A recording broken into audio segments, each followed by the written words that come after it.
आप देख रहे हैं के9 भारत बिहार झारखंड डिजिटल। नमस्कार, आप देख रहे के9 भारत बिहार झारखंड डिजिटल। देखिए आतिश राज की खास रिपोर्ट में दौरा कर रहे हैं और आज जो क्षेत्र में दौरा कर रहे हैं वो चरिया बरियारपुर विधानसभा क्षेत्र है। इलाका हालांकि सुदूर गांव है और आप देखेंगे तो यहाँ अनुमम कई वर्ष पहले यहाँ बाढ़ भी आई थी और आबादी छिटपुट है और इलाका जो है सो थोड़ा लंबा है। चरिया बरियारपुर विधानसभा क्षेत्र फिर भी लगातार जो जनसंपर्क है लोगों के बीच लगातार जा रहे हैं और लगातार यहाँ से मंजू वर्मा जी 10 साल यहाँ से सत्ता में रहे हैं। पिछली बार कुछ खामियां हुई थी जिनके कारण यहाँ से लूज हुई थी सीट, लेकिन फिर भी यहाँ फिर से दोबारा जेडीयू यहाँ से अपनी कमर कसी है और पिछले जो गलतियाँ हुई थी उसको सुधारा है और उनके बेटे को टिकट दिया है। अभिषेक आनंद जी हैं और लगातार जनता के बीच जा रहे हैं। पिछले लगातार कई सालों से वो जनता के बीच जा रहे हैं, लोग से मिल रहे हैं। खासकर युवा इनका कायल है और युवा इनका जो बेस है वो मजबूत है। वो लगातार क्षेत्र में जा रहे हैं। आज उनसे ही जानने की कोशिश करेंगे कि कौन कौन से क्षेत्र में आज गए हैं, क्या दौरा है, लोगों की क्या समस्या है। सर जी सर, प्रथम आपका बहुत बहुत धन्यवाद मेरी बात को रखने के लिए।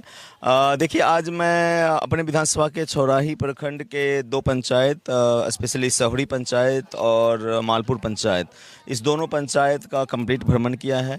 आपको आश्चर्य होगा कि यहाँ पे हर वर्ग के लोग रहते हैं और हर धर्म के भी लोग रहते हैं और मुझे यहाँ पर कोई भी ऐसा गांव नहीं था जहां पर मुझे लगा कि यहाँ पर मुझे प्यार नहीं मिल रहा है।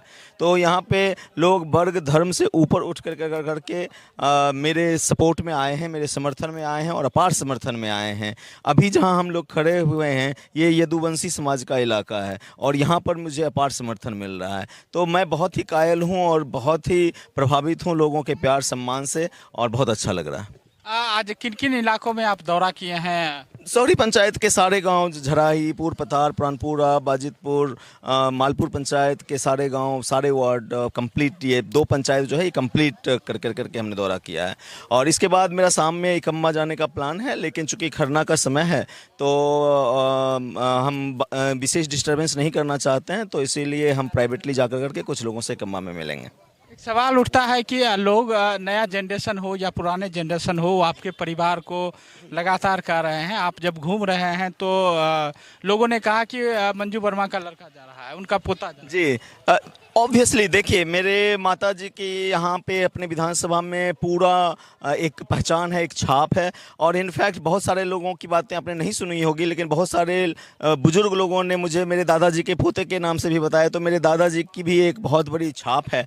तो जिस वर्ग के युवा हैं या बुजुर्ग लोग हैं वो उस तरह से मुझे पहचानते हैं। मैं पहचान पिछले 5 साल से काम करने के बावजूद उनकी छाप इतनी मजबूत है कि ऑब्वियसली बहुत सारे लोग मुझे उन्हीं के नाम से पहचानते हैं। लेकिन युवा वर्ग बहुत हद तक मुझे खुद से जानता है और बहुत ही कनेक्टेड है और बहुत अच्छा लगता है उनसे मिलकर करके। देखिए, यहाँ पे आज के डेट में मेरी जिद जो है वो चरिया बरियारपुर जीतने की तो है ही। चरिया विधानसभा हम जीत रहे हैं। मेरी जिद है कि हम 3400 पंचायत में जीतें और लड़ाई कहीं ना कहीं 3400 पंचायत में जीतने की मेरी जिद और या इच्छा कह लीजिए। मेरी इच्छा है कि मुझे हर वर्ग से, हर धर्म से, हर वार्ड से वोट मिले और इस तरह से मैं 3400 पंचायत जीतूं। यहाँ पर कोई टक्कर उक्कर नहीं है। यहाँ पर अगर जनसुराज और राजद के बीच में कोई लड़ाई है तो वो दूसरे नंबर की लड़ाई है कि दूसरे नंबर पर कौन आ रहा है, पहला नंबर फिक्स है। एक ही सवाल आपसे जानना चाहेंगे कि आखिर आपके परिवार से कनेक्शन क्या है? जनता के जो लोग हैं, सुदूर गांव के हैं, गरीब गुरबे हैं, उनका क्या कनेक्शन रहा है? सर देखिए, मेरे दादाजी स्वर्गीय सुखदेव महतो जी इस इलाके में 1980 से चुनाव लड़ते थे और उसके पहले से ही राजनीति 1970 से ही राजनीति करते थे। वो सीपीआई के प्रमुख कैडर हुआ करते थे। और आप जिस धरती पे हैं, सहुड़ी पंचायत, यहाँ आज भी बेगूसराय डिस्ट्रिक्ट में मुझे लगता है कि एक बहुत ज़्यादा मात्रा में सीपीआई के कैडर आज भी प्रेजेंट हैं और वो उस ज़माने की राजनीति करते थे। यहाँ पे कई लोगों ने मुझे बताया, अभी रास्ते में बताया क्या कि आपके दादाजी आते थे, मेरे यहाँ भुंजा खाते थे, 2-2 3-3 दिन सो जाते थे, आप भी इसी तरह से करना।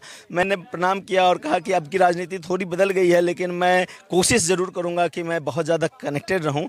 2-2 3-3 दिन सोना तो नहीं हो पाएगा, लेकिन कोशिश करूँगा कि कनेक्टेड रहूँ। तो उनकी राजनीति की छाप तो बिल्कुल ही अजूबा थी। और उस समय के लोग थे वो साइकिल से आते थे, एक झोला टांग के आते थे और जहाँ रहते थे वहीं पे खाना खाते थे, बोल कर करके मांग के खा लेते थे और फिर चलते थे। लेकिन उनकी पहचान, उनकी याद आज भी ताज़ा है।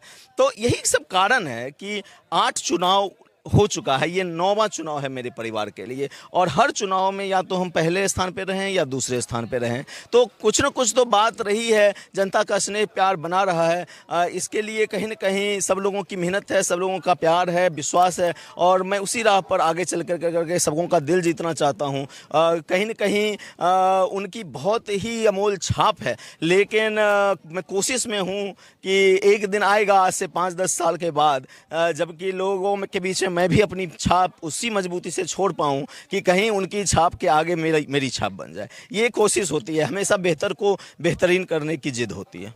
यानी कहा जाए कि जो आपके माताजी और दादाजी ने जो छाप लोगों के बीच बनाया है, वो लगातार आप आने के बाद बना रहे हैं। बिल्कुल, देखिए, जो विकास की परिभाषाएं भी समय के साथ साथ बदल जाती है, लोगों की अपेक्षाएं भी समय के साथ साथ बदल जाती है। 1980 के दौर में, 1990 के दौर में लोगों की डिमांड बिल्कुल ही बहुत ही बेसिक हुआ करती थी और लोग बेसिक चीज़ों में भी बहुत खुश हो जाया करते थे।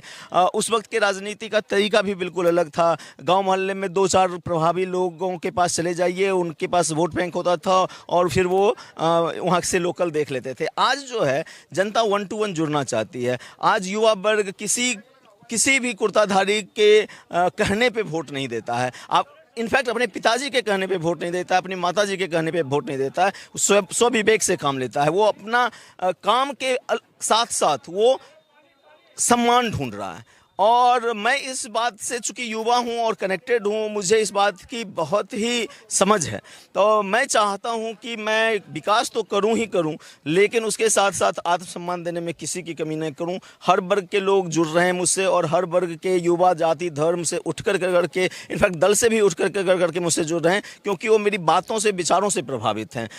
उनको मुझ में विश्वास है, जो मैं बोलता हूँ उनमें उनको उसमें सच्चाई दिखती है। तो बस इसी प्यार और विश्वास को बनाए रखना। आपकी लड़ाई किससे?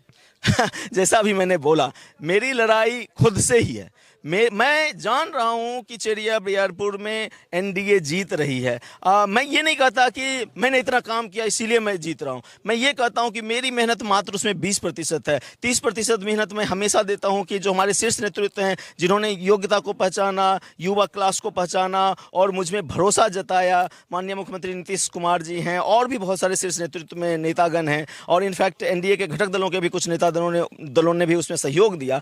तो 30% तो उनको जाता है, क्योंकि उन्होंने इस योग्यता को, इस चेहरे को पहचाना और उसे तराशने का मौका दिया। लेकिन उससे सबसे बढ़कर करके 50% योगदान जो है वो इस क्षेत्र की जनता को जाता है, जिन्होंने इतना अपार प्यार स्नेह दिखाया कि कोई भी सर्वे रिजल्ट हुआ होगा, कोई भी कुछ हुआ होगा, मुझे पूरा यकीन है कि यहाँ से उन्होंने झोली भर भर करके बताया कि यहाँ पर जीतने वाला युवा यही है और इसी को इस बार टिकट दिया जाए। तो आज मैं जो प्रत्याशी बनकर करके आया हूँ, इसमें बहुत लोगों का योगदान है। मेरी मेहनत भी है, लेकिन वो मात्र 10 में 2 नंबर मेरी मेहनत का है। तो बहुत ही आभारी हूँ और टक्कर में अब कोई नहीं है। इसी विश्वास और प्यार के कारण सब लोग जान रहे हैं। अभी बोलेंगे कुछ लोग, अभी ये जो मैं बोल रहा हूँ कि दूसरे स्थान की लड़ाई है, ये भी अभी ही रास्ते में एक बुजुर्ग मुझे बता रहे थे कि भाई अहाँ विजय भेल छिए, यहाँ पर राजद और जनसुराज की लड़ाई दूसरा नंबर के लिए है। वो अपनी इज्जत बचाने के लिए कि दूसरे स्थान पे कौन रहेगा, क्योंकि कहीं न कहीं उनको डर लग रहा है कि कहीं जनसुराज आगे निकल करके राजद को तीसरे स्थान पर ना फेंक दे। तो इस बात की लड़ाई है उनकी लड़ाई। उनको मुबारक। हम जनता के दिलों को जीतना चाहते हैं, जनता के दिलों में रहना चाहते हैं और 3400 पंचायत में जीतने की कोशिश है मेरी। कितनी हो पाएगी वो तो 14 तारीख को दिख जाएगा, लेकिन मुझे पूर्ण विश्वास है कि 34 के 3400 पंचायत में हम जीतेंगे। तो ये थे अभिषेक आनंद जी, और लगातार जिस तरह से क्षेत्र में दौरा कर रहे हैं और लगातार लोगों से मिल रहे हैं, प्यार और विश्वास लगातार इनके साथ बना हुआ है। खास बात यह रहा है कि चरिया बरियारपुर हमेशा इनके परिवार के साथ रहा है, और जो खास जब इनको सिंबल मिला है, तो जब जदयू ने इनको टिकट दिया है तो युवा इनके साथ है, और लगातार कई वर्षों से युवा इनके साथ हमेशा दिल से कनेक्ट रहा है और इनके परिवार से। इसी का कारण है कि यहाँ सबसे ज़्यादा मजबूत जदयू मानी जाती है और हमेशा यहाँ पे रही है, और जिसका नतीजा था कि मंजू वर्मा जी को यहाँ पे मंत्री बनाया गया था। फिलहाल दीजिए हमें इजाज़त, और भी क्षेत्र चलेंगे, वहाँ से जनता से भी पूछेंगे और नेता से भी पूछेंगे कि आपने जो वादे किए हैं, दावे किए हैं, वो कितना